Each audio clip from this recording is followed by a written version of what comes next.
Flicker si Cinderella para mapatay doon si Oh, Ryoshi. wait lang! Ang maganda doon, Sinful napatay pa. Etong Hayabusa ni Nari, Ryoshi Oh with the my SOD. God! Got the kill! And nawala din si Sinful! At ito yata yung bawi na gustong gawin ng Bravehearts. Pero wait lang, nandyan bad boy pa yung Lord Rectory lang ni Nari yung kailangan. Kanina, mga heroic entrance. Akala mo si Superman biglang naging to the rescue.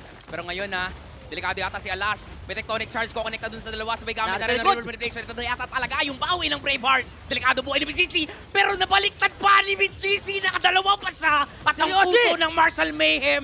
Nakita na natin kanina, CJ dito ginamitan ng shortcut. At mukhang zone out na lang talaga ng Marshall Mayhem. SOD, yung SOD.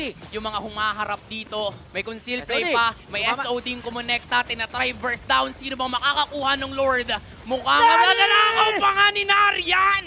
At ngayon, Bravehearts na naman yung mananalo sa laban. Delikado buhay ni Sinful dito. Hinahabol siya ni CJ. Pwedeng masabunutan. Pero naton ni Miss JC. Immortality yung magpapuff at pwede na ngang mabigyan.